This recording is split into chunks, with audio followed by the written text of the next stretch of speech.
in attacco proprio dalla formazione ospite con l'assist per i primi 2 punti che poi pesano con Kravic, dopo con l'ex di turno Mazzola, quindi pallone ancora per l'ex Virtus. Buono il taglio con il sottomano di ancora più 6 per Venezia con Mazzola, consegnato per Abdurrahman. C'è Watt su di lui, step back, tiro in allontanamento, arrivano altri 3 punti. Rimessa per Karalapopoulos, si alza da 3, tabellone.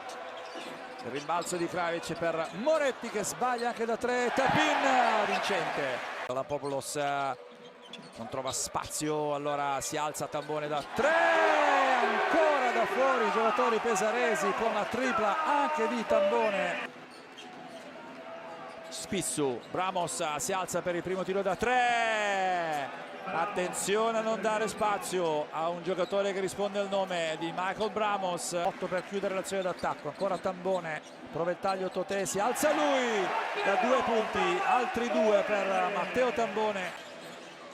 Citam ancora per Kravic, prova ad andare 1 contro 1 proprio su Watt, e lui adesso a girarsi su piede perno e riuscirà a trovare un canestro assolutamente non facile.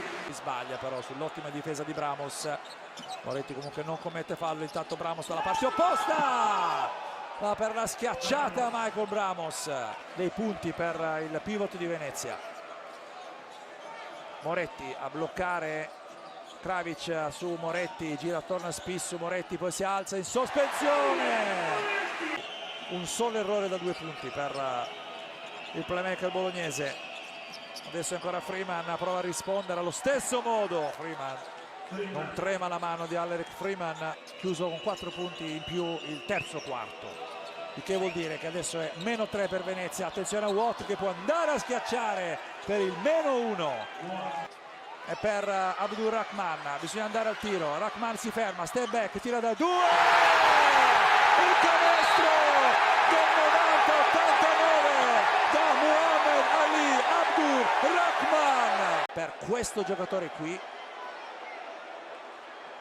che va prima in ball handling, che poi si ferma, non tira nemmeno in equilibrio proprio normale. Walter De Raffaele, la rimessa da Granger, serie di blocchi, esce Watt, semigancio, canestro che non c'è.